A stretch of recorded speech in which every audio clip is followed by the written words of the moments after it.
Uma alegria muito grande estar aqui com vocês.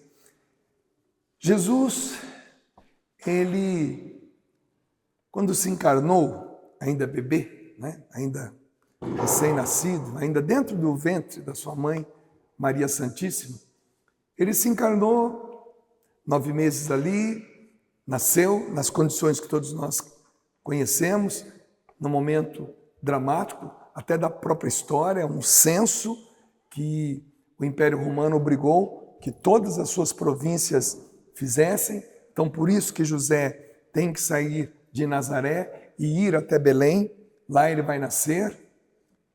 Logo depois disso, o anjo diz para José, foge, porque Herodes quer matar as crianças, e aí eles vão fugir para o Egito, lá ficarão alguns anos, até a morte do rei Herodes, vão voltar do Egito e vão voltar para Nazaré.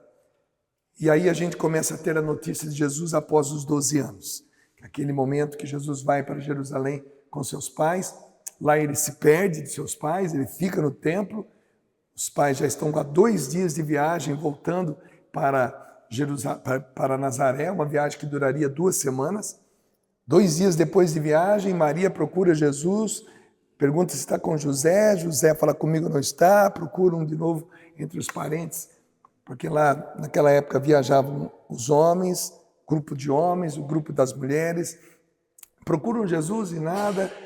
Então a gente começa a ter notícia de Jesus a partir dos 12 anos de idade. Então dos 12 anos de idade até os 30, é uma vida assim, tranquila, uma vida discreta, uma vida no anonimato. Então imagina, Jesus com 12 anos, 13, 14, 15, e assim vai, 16, 17. Segundo uma tradição local, tá? Eu já estive em Israel algumas boas vezes. Na verdade, eu estive em Israel 45 vezes, né, peregrinando, estudando, trabalhando. Então, segundo uma tradição local, José vai falecer quando Jesus tem 19 anos. A partir daí, Jesus assume todo o trabalho da casa, da carpintaria, e vai se preparando também, estudando. E aos 30 anos, Jesus inaugura a sua vida pública como mestre, como rabi, como um mestre que tem o que ensinar. E aí vai juntando, então, os seus discípulos. Ora, a gente ouve falar que são 72, quando ele manda de 2 em 2, mas a gente ouve mais os 12, que são os mais íntimos. Esses 12 mais íntimos se tornarão, então, os seus apóstolos.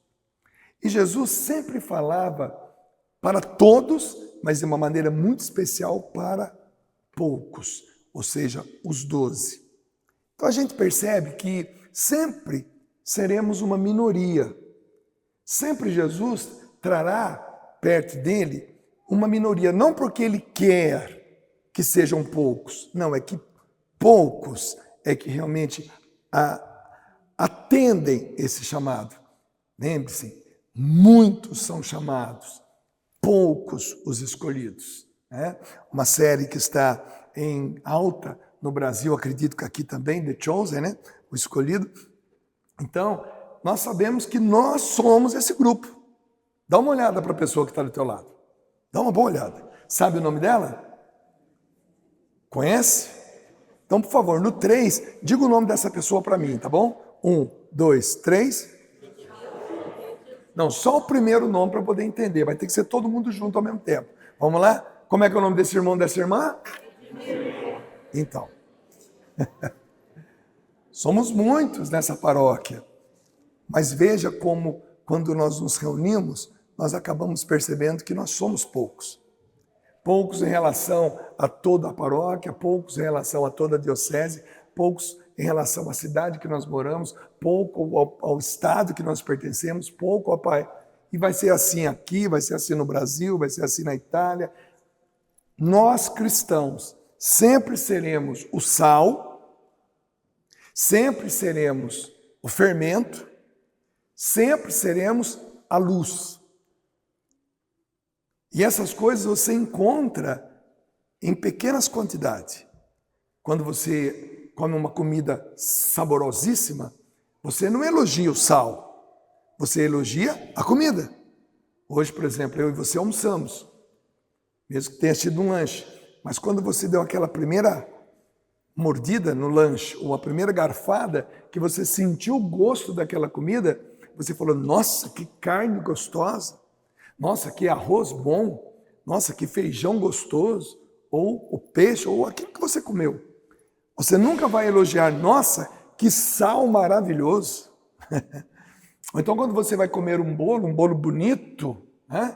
Um bolo que encheu a forma, quando você tirou da forma, você até não quer nem cortar o bolo de tão bonito que ele está, você fala, nossa, que bolo bonito. Você não elogia, nossa, que fermento bom.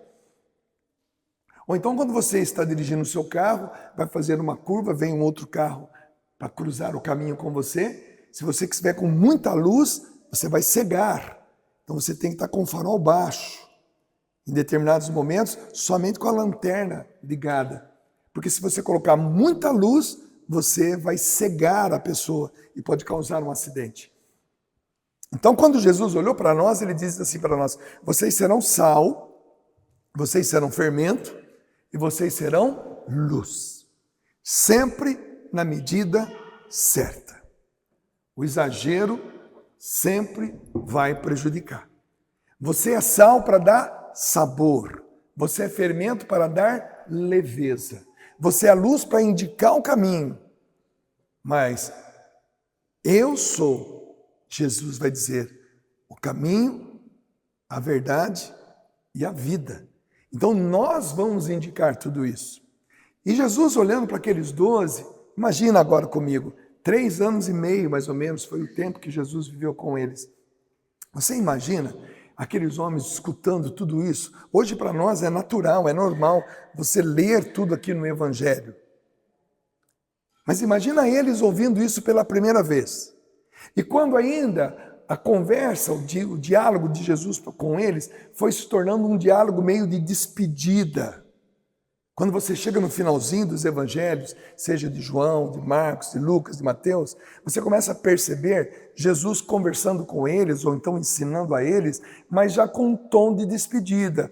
Eu vou para o Pai vai enviar o Espírito, para onde eu vou vocês não podem ir agora, vocês irão depois. Jesus vai também se despedindo, e aqueles homens vão ficando, puxa, mas depois eles vão entender tudo que Jesus disse, de fato, só quando Jesus ressuscita.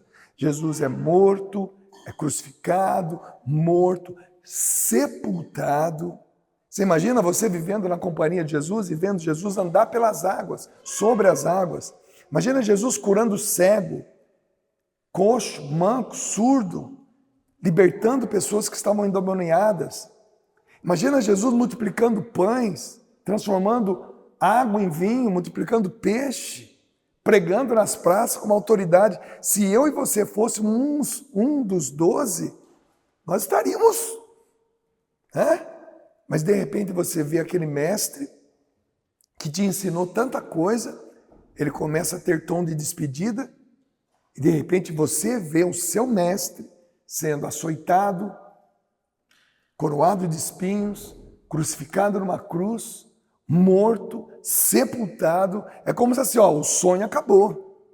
Mas depois que Jesus ressuscita, vai fazer sentido tudo o que ele tinha dito. E aqueles discípulos se transformam em apóstolos. Veja, eles saem pelo mundo afora. Você vai ter notícia de Pedro em Roma, vai ter notícia de João nas ilhas mais longínquas da Grécia, você vai ter notícia de todos eles, cada um num canto espalhando, você vai ter notícia de Tiago na Espanha, lá em Compostela. Então você vai perceber que aqueles discípulos que eram bem íntimos, eles agora vão andar. Eu estou olhando para vocês, estou percebendo que veio gente que andou muito para chegar aqui. Não é? Você faz parte desse grupo. Você faz parte de um grupo que saiu de onde você estava muito bem instalado, onde está teu avô, tua avó, teu bisavô, sua bisavó, e você andou. E junto com você, você trouxe a sua história, você trouxe a sua catequese. Você, enquanto estava no seu país de origem, você era um discípulo. Mas quando você tomou essa decisão de andar, junto com você, você decidiu também levar toda a sua fé. Existe uma pesquisa, e eu disse isso no retiro que nós demos esse final de semana passado, existe uma pesquisa que existem um número de mais ou menos 10 milhões de pessoas que estão andando pelo mundo, estão migrando. 10 milhões de pessoas, nesse exato momento, estão se deslocando, fugindo de uma guerra, de uma catástrofe, procurando vida melhor, estão em movimento. Estão em movimento, saindo de uma cidade para outra, de um país para outro, de um continente para outro. Existe agora, nesse exato momento, 10 milhões de pessoas em trânsito, de navio, de avião, de carro, a pé, estão andando. São os imigrantes ou migrantes. Essas pessoas, segundo essa pesquisa, eles têm, todos eles, homens, mulheres, crianças, eles têm uma coragem acima da média. Eles tiveram a coragem, independentemente da motivação. Existem vários motivos, mas esse grupo de pessoas, que somam atualmente 10 milhões de pessoas, tem uma coragem acima da média. E você já fez parte desse grupo. Quando você se deslocou do seu país, ou quando, se você nasceu aqui, quando teu pai, tua mãe, teu avô, tua avó fizeram isso está no seu DNA. Diga comigo assim, eu. E olha, vai dizer isso sem medo de errar, tá bom? Eu estou acima da média. Na coragem, na decisão, na escolha, na fé, na esperança. Isso é você. Diga para quem está do teu lado. Você não é fraco não, filho.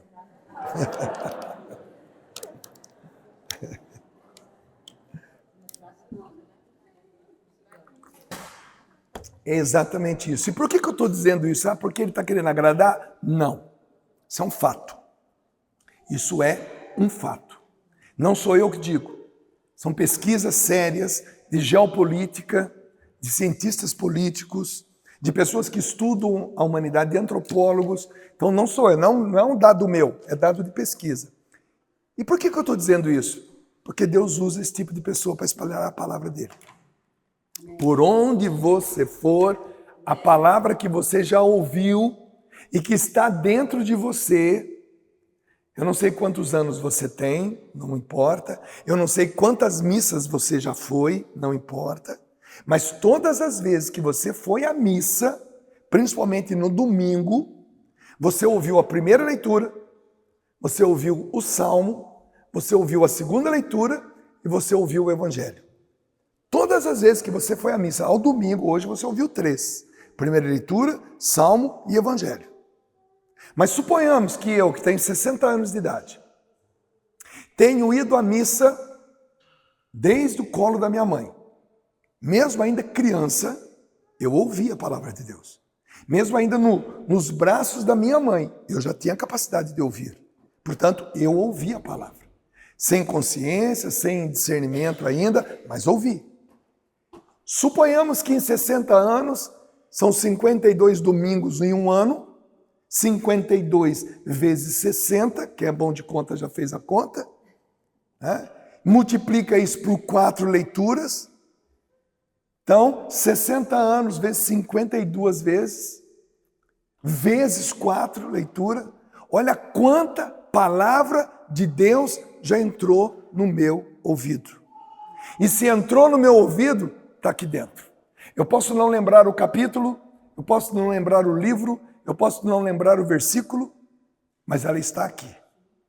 E quando Jesus prometeu o Espírito Santo, ele prometeu e fez a seguinte promessa: ele vos recordará de todas as coisas. Quando Jesus foi falar do Espírito Santo, entre todas as coisas que ele falou, que é força, que é isso, que ele falou, e ele Quando o Espírito vier, ele vos recordará de todas as coisas.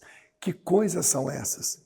Principalmente da palavra de Deus que está aí dentro de você. Hoje, a gente acabou de ouvir aqui, primeira leitura, a gente acabou de ouvir aqui o Salmo responsorial e a gente acabou de ouvir aqui o Evangelho.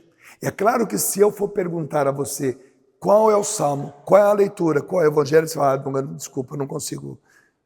Eu ouvi, mas depois que eu ouvi, eu já ouvi outras coisas. Você pode não se lembrar, mas essa palavra está dentro de você. E quanto mais relacionamento com o Espírito Santo nós tivermos, mais essa palavra vai se revelar em nós.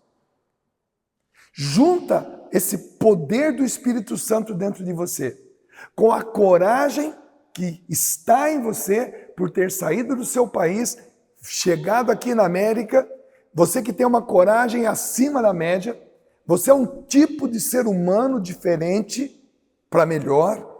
Agora junta tudo isso fecundado pelo Espírito Santo de Deus. Bata no peito e fala assim, ele está aqui dentro de mim. Eu posso senti-lo. Já experimentei várias vezes. Recomeçar, ressurgir, superar, aguentar, suportar. E foi o Espírito Santo que fez tudo isso em você. Você não chegou a essa idade, você não chegou a essa condição simplesmente por força humana. Tem um Deus morando dentro de você. Amém. E esse Deus que está morando dentro de você é a terceira pessoa da Santíssima Trindade. E essa terceira pessoa da Santíssima Trindade, que se chama Espírito Santo, foi a grande promessa de Jesus para nós. Na cruz, Jesus disse assim, Pai, eu entrego a Ti o meu Espírito. O Espírito Santo que conduziu Jesus até a cruz, Ele o entrega ao Pai. E na festa de Pentecostes, ali na sala do cenáculo, a palavra cenáculo significa mesa onde se come as pessoas íntimas, onde os íntimos se comem, mesa onde os íntimos se alimentam. Jesus ali com seus 12, mais algumas pessoas que faziam parte do grupo, inclusive Nossa Senhora, ali no cenáculo, volto a dizer, cenáculo significa mesa onde os íntimos se alimentam. Dentro de uma festa chamada Pentecostes, que significa festa da colheita, festa dos judeus.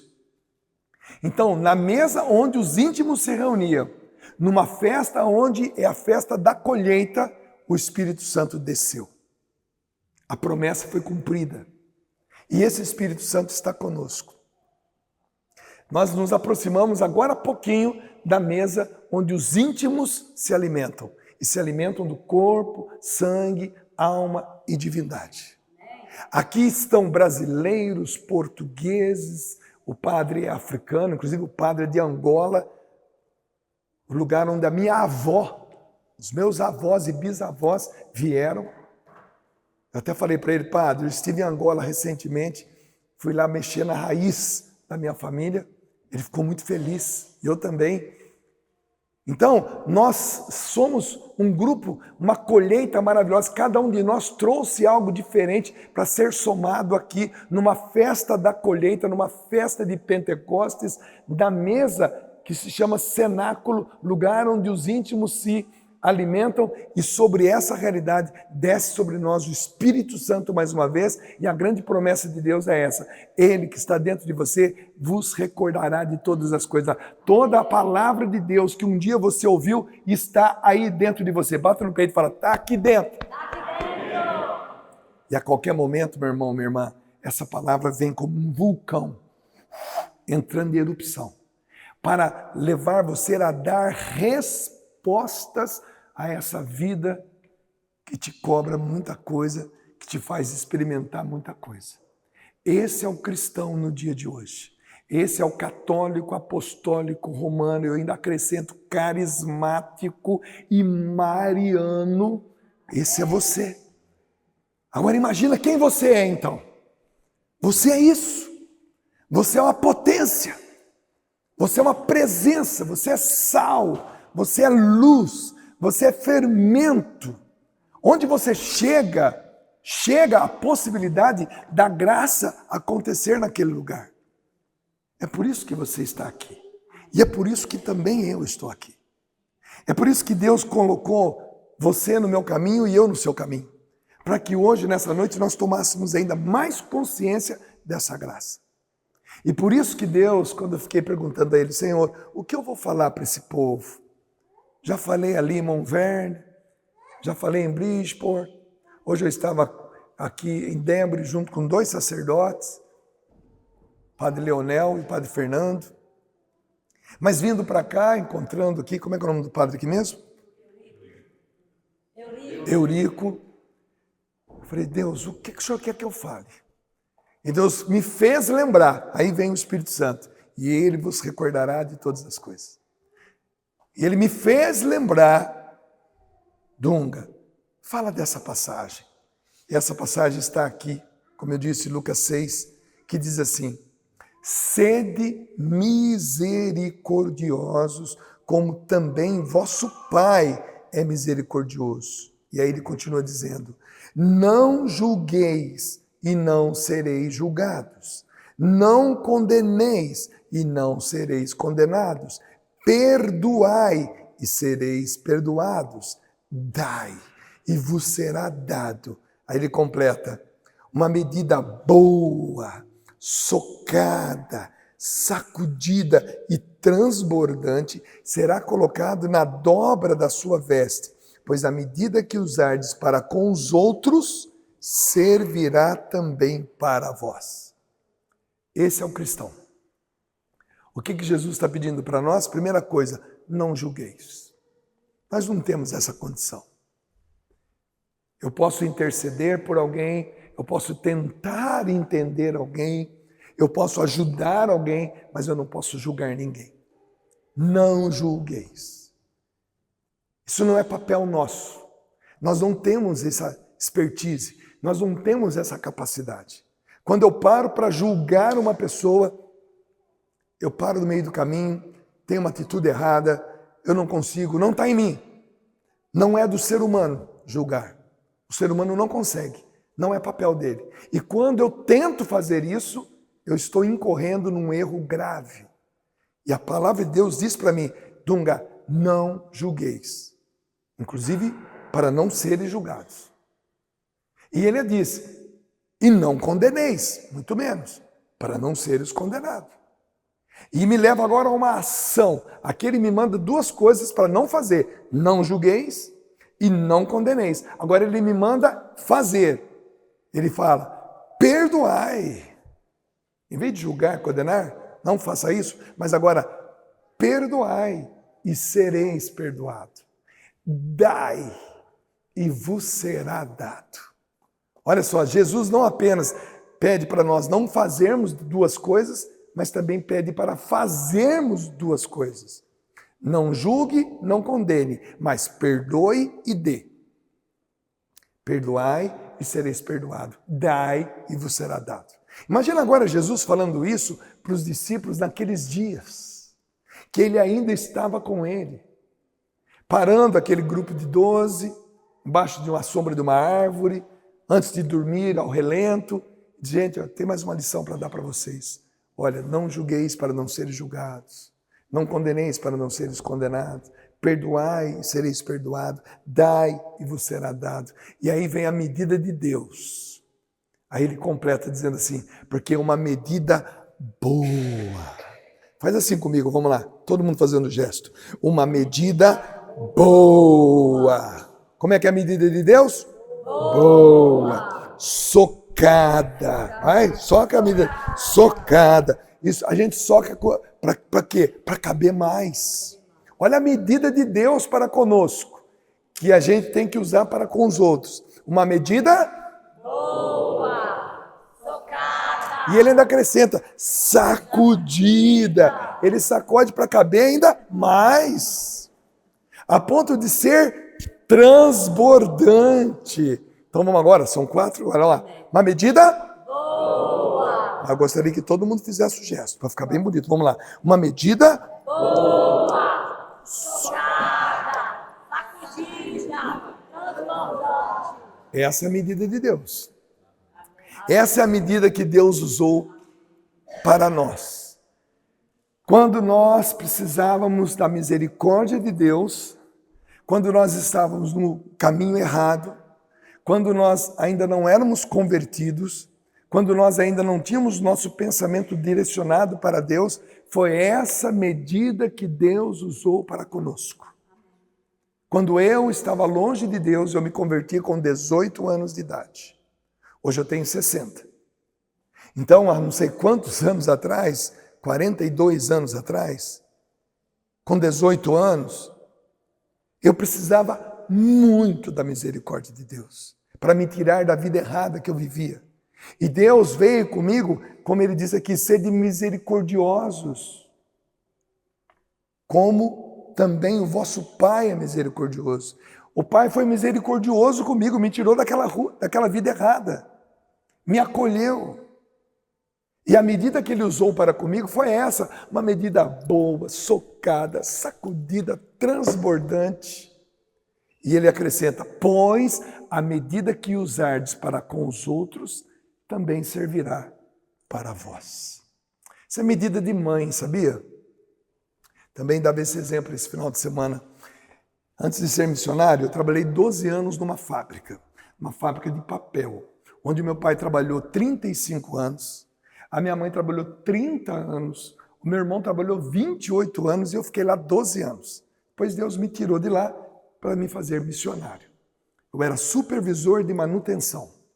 Então toda a manutenção daquela fábrica era por minha conta, eu era o responsável. Mas no comecinho, eu não entrei lá sendo supervisor, eu entrei sendo mecânico de manutenção. E na época, meu pai levava uma marmita para eu comer na hora do almoço. Então todo dia, 11h30, meu pai chegava de bicicleta com a marmita que a minha mãe tinha feito, que era a comida que eu ia comer naquele dia. E por que eu estou dando esse exemplo? Porque quando eu comecei a trabalhar, a minha mãe já falou para o meu pai, Chico, vai lá na venda do Procópio e compra a maior marmita que tiver lá. A maior, a mais alta, eu não sei, tinha número, né? Marmita número, se eu não me engano, era número 6, 8 e 10. Ela deve ter comprado com certeza 10. Mas era uma marmitona, parecia um balde. Né? Ela comprou aquela marmita, na hora que eu vi a marmita, eu falei, meu Deus do céu, essa aqui é a marmita que você vai levar para o trabalho. E ela pediu para o meu pai fazer uma rodela de madeira do diâmetro interno da marmita. Então a minha mãe, todo dia, ela fazia o almoço, ali pelas 10 da manhã, quando era 15, mais ou menos, para as 11, a minha casa ficava próximo da fábrica, ela já montava a minha marmita e dava para o meu pai, vai logo antes que esfrie. Só que a minha mãe colocava comida para mim até a boca da marmita, assim, ó. Aí ela pegava aquela rodela de madeira, botava, fazia assim, ó. Aquilo ia até o meio. Então, a medida era boa. O que a minha mãe fazia? E a minha mãe ainda dava uma batidinha, uma sacudida para caber mais. E colocava mais até ficar... A medida de Deus é a medida da mãe. Quer saber como é que Deus ama a gente? Veja como a mãe ama o filho. A mãe suporta, a mãe releva, a mãe tem misericórdia, a mãe acredita. Esses dias eu estava fazendo uma visita num presídio de segurança máxima. Presídio de segurança máxima. Quando eu cheguei para fazer a visita, tinha uma senhorinha de 84 anos ali, com uma marmitinha na mão. Ela disse assim, eu perguntei, o que a senhora está fazendo aqui? Aí eu vim aqui visitar o meu filhinho. Presídio de segurança máxima, onde ficam os bandidos mais perigosos. E ela dizia, é que ele não acostumou ainda com a comida do presídio. E todo dia eu cozinho para ele. Ela se mudou para o lado do presídio para fazer comida todo dia para entregar para o filho dela. Todos os dias, aquela mulher de 84 anos passava por uma revista onde ela era revistada todinha. Virava a senhorinha no avesso lá, para ver se ela não estava levando droga, ou então uma arma, uma faca. Todos os dias ela passava por uma humilhação para poder levar comida para o filho dela que tinha cometido um assassinato. Para a mãe, era a misericórdia sobre o filho. Comparando a misericórdia de Deus para conosco, é mais ou menos a misericórdia que uma mãe tem para um filho. É assim que Deus nos ama. E ele começa essa passagem, veja o que Jesus está dizendo: sede misericordiosos como o vosso Pai do céu é misericordioso. E ele diz para nós: não julgueis e não sereis julgados, não condeneis e não sereis condenados, perdoai e sereis perdoados, dai e vos será dado, uma medida boa, socada, sacudida, transbordante, será colocada na dobra da sua veste. Pois a medida que usardes para com os outros, será usado também para vós. Do mesmo jeito que a gente tratar, nós seremos tratados. E não é o mesmo jeito que a gente tratar essa pessoa, nós seremos tratados por ela. Não, não, não, não. Do mesmo jeito que nós tratarmos todo mundo, um dia quando nós precisarmos da misericórdia de Deus, alguém inspirado, conduzido por Deus, vai nos tratar daquela forma. Não é que todo mundo vai nos tratar assim, não. Mas o dia que você precisar da misericórdia de Deus, Deus suscitará uma pessoa para levar para você a misericórdia que você está precisando. Deus enviará um anjo, uma pessoa que vai te tratar, não do jeito que você merece, que eu mereça, mas vai nos tratar do jeito que Deus quer nos tratar, com a medida de Deus na nossa vida. É por isso que nós nos tornamos cristãos. É por isso que nós nos encontramos no altar. É por isso que nós nos alimentamos do corpo, sangue, alma e divindade de Jesus Cristo. É por isso que nós, católicos, apostólicos, romanos, carismáticos, marianos, é por isso que nós já experimentamos os 7 sacramentos. E cada vez que nós experimentamos um desses 7 sacramentos, passou sobre nós e ficou em nós uma unção. Quando nós fomos batizados, quando nós fomos crismados, quando nós fizemos a primeira confissão, quando nós fizemos a primeira comunhão, quando aqueles que já se casaram receberam o sacramento do matrimônio, quando aqueles que por algum motivo, uma doença, precisaram receber a unção dos enfermos. E todas essas ministrações veio por meio de alguém que recebeu o sacramento da ordem, que é um padre ou um diácono.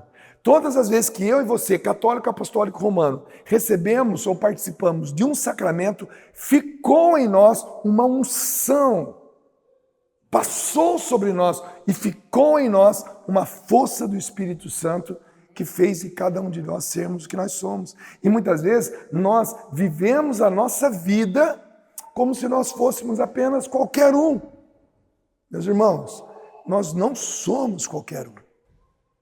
Nós não somos melhores que as pessoas, claro que não. Mas o que nós somos, nós temos que viver.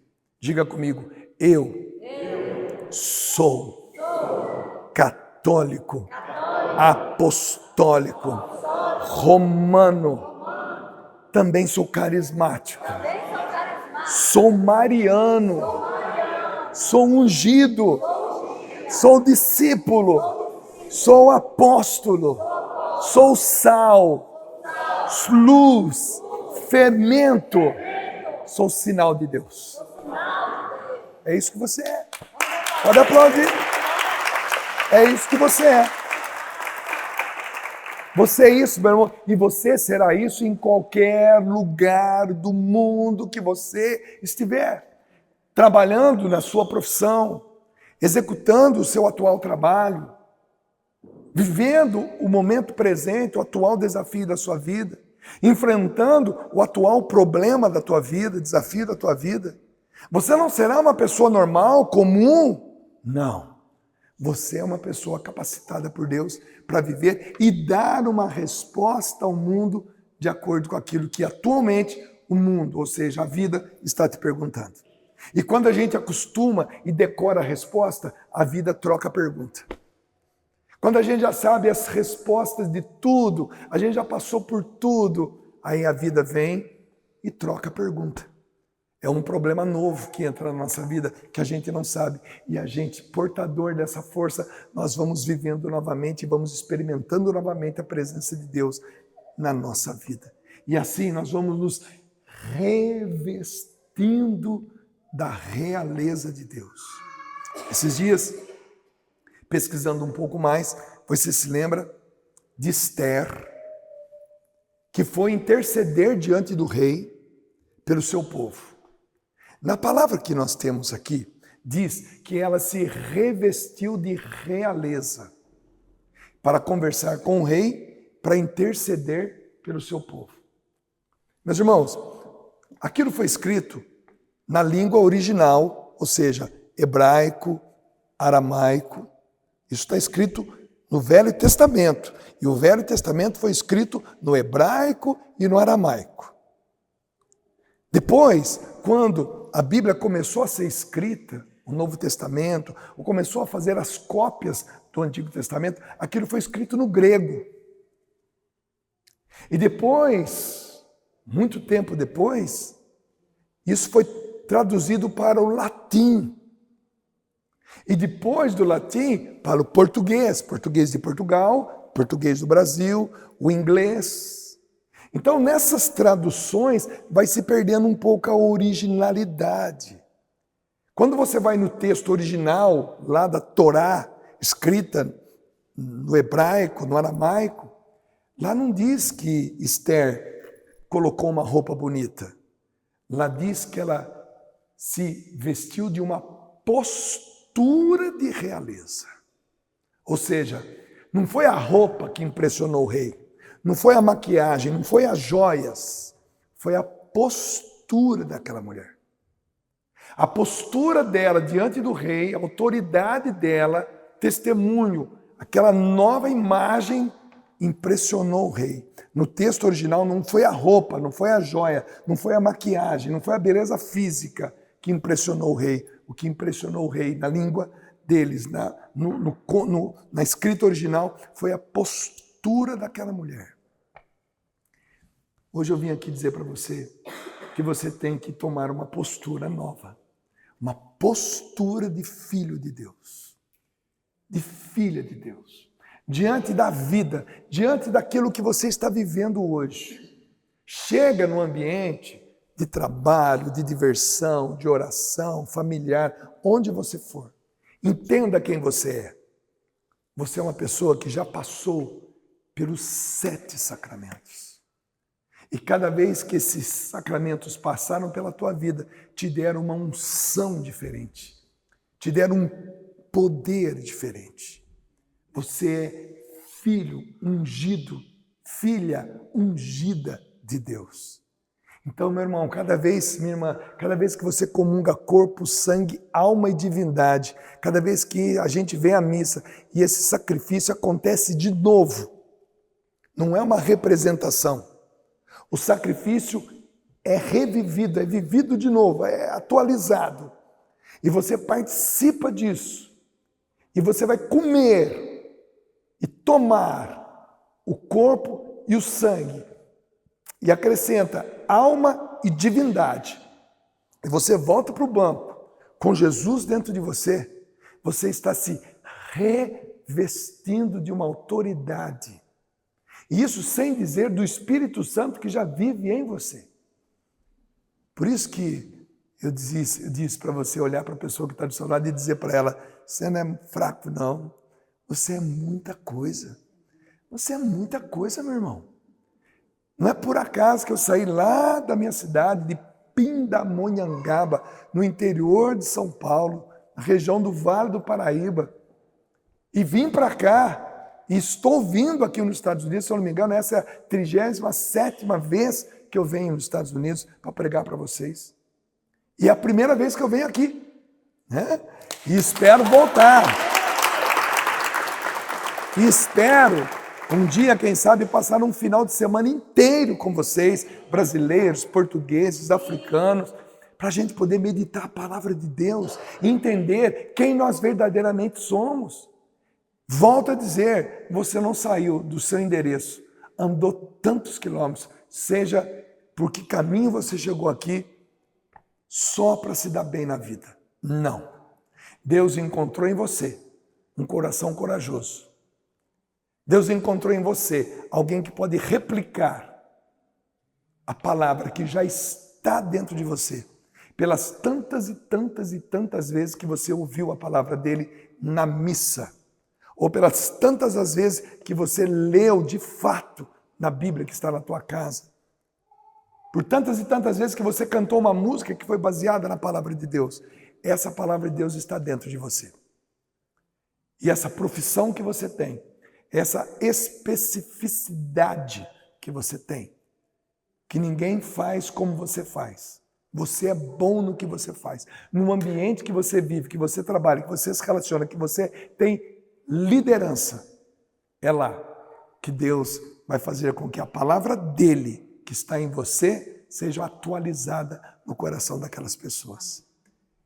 É isso que você é. Amém. É isso que você